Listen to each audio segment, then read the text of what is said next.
Ase engane yumo waziri wechiseme Mheshimiwa Julius Migosi niganyara ko bakagotarira ubwagachi obogendrete bwechinyomba chimisato na mirongene chiaborkiwa ebe eskuru ya Keroka Technical Training Institute bosibwetario muraibwense aburit koria ankyo litkoria Jumapili kago kwana kurwa senseme yo ye sub county ya Masaba South county ya Kisii ogambani gobona tebire ubwagachi obu nigati yemeroberio herio muraibwense arengete gochia konekia ogochakwa kwae litkoria ankyo.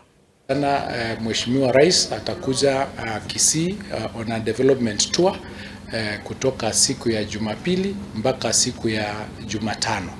Ataanza kutoka kule Ikonge, tutasafiri huku kote, angalie maendeleo, tuende mpaka kule chini South Mugrango, akiangalia maneno ya mabarabara, akiangalia maneno ya mashule, akiangalia maneno ya hostels kama hizi, ile cancer center kule town, ile university ya Nyamira, KMTC ziko ingine kule juu Nyamira na ingine South Mugrango, kufungua mabarabara zile ambao zimepeanwa ambao zinatengenezwa to bitumen standard, ili na markets, affordable housing, stadium kule Kisii na mengi ile ambayo ametupatia katika hii sehemu yetu, ili tuende pia tuwe katika ile system ya broad based na kupata maendeleo kila mahali, kwa sababu inasema kwamba kuna sehemu yoyote ya Kenya ambayo inatakana kubaki kwa maendeleo, na ndio sababu tumekuja kuona kwamba ile kazi, ile promises zilipeanwa zinaendelea kufanywa, zimefika wapi,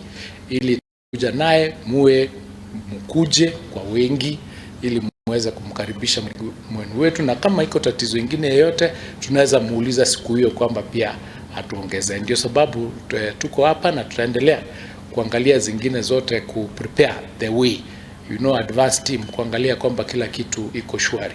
So hii ni development tour. Siku hizi tunataka kufanya maneno ya development. Maneno ya siasa itakuja baadaye. Ikikuja baadaye pia tutakuja kwa ground, tupatane na wale ambao tunatakana compete na in whatever section, from MCA to MP to governor to senator to women rep, all the way to the presidency. We will come at that point. Lakini kwa sai tuweke mind zetu katika sehemu ya kufanya maneno ya development. Ndio sababu tuko area hii, na mnajua Mheshimiwa Rais anatembea kila mahali kuangalia kwamba Kenya maendeleo inaendelea vizuri. Wale watu parents ambao mko na watoto katika form 4 sai KCSE 2026, niliwaelezea kwamba muangalie kwamba kila mtoto amekuwa registered kwa exam ya 2026. Ilifunguliwa mwezi wa 3, ikafungwa mwezi wa 3 on 30th.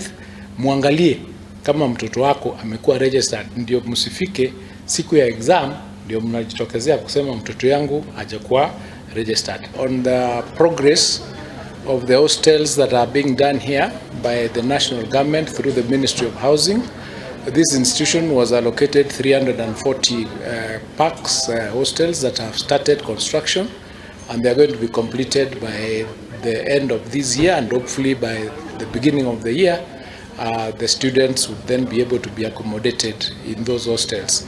We are doing hostels in our institutions to ensure that wale watoto wetu wote wanakuja katika hizi institutions wako na mahali pa kukaa.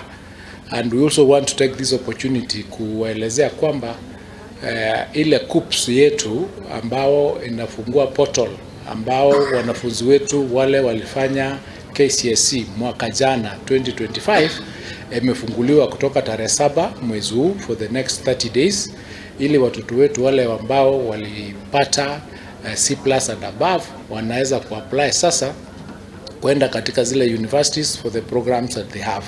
So ninataka kueleza parents, mjaribu kuongea na watoto wenu ili waende pale katika portal waangalie, wafanye application kuingia kule ndani.